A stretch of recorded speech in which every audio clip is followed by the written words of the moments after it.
Hello everyone, ভিডঙ্ক.com ওয়েবসাইটে তোমাদের সবাইকে স্বাগত জানাই। আমি সৌরভ দে, তোমাদের ম্যাথ টিউটর।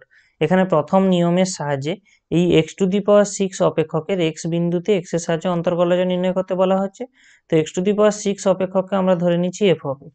তো আমরা জানি প্রথম নিয়ম বা সংজ্ঞার সাহায্যে যে f'(x) যেটা পাবো, মানে অন্তর্কলজ যেটা পাবো, সেটা অ্যাকচুয়ালি কি হবে না, limit h tends to 0 f of x plus h minus f of x by h।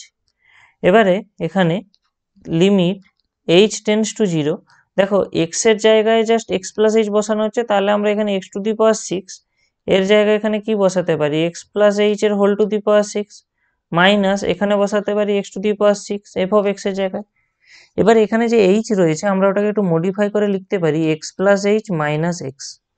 ঠিক আছে, তো এরপরে আমরা কি করব, আমরা এখানে ধরে নেব এখানে যে x প্লাস h যেটা দেওয়া আছে সেটা z। তাহলে x প্লাস h যদি z হয়, তাহলে এবং আমাদের বলা আছে h tends to 0, h approaches 0, মানে যখন h 0-র দিকে অ্যাপ্রোচ করছে, এটা ইমপ্লাই করে দেখো z তখন x এর দিকে অ্যাপ্রোচ করবে, z অ্যাপ্রোচেস x। তাহলে আমরা এখানে লিমিটটা যদি চেঞ্জ করি, তাহলে লিমিট h টেন্ডস টু 0 জায়গায় লিখতে পারি লিমিট z অ্যাপ্রোচেস x, এবং এই x প্লাস h এর জায়গাগুলোতে আমরা z লিখতে পারি, তাহলে z⁴ minus x⁴ by z minus x পেয়ে যাব। এবারে আমরা এখানে লিমিটের একটা ফর্মুলা অ্যাপ্লাই করব, সেটা কি না জানি আমরা, যে limit x tends to a x⁴n minus a⁴n by x minus a যদি হয়, তাহলে লিমিটের ফর্মুলা থেকে আমরা জানি এর ভ্যালু হবে n into a⁴n minus 1।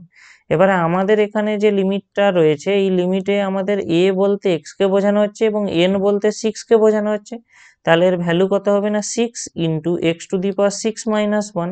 Calculate করলে আমরা পাবো 6 ইন্টু x⁵। তো আমাদের প্রদত্ত অপেক্ষক যেটা ছিল x⁵, তার x বিন্দুতে x এর সাপেক্ষে অন্তর্কলজ হবে 6x⁵।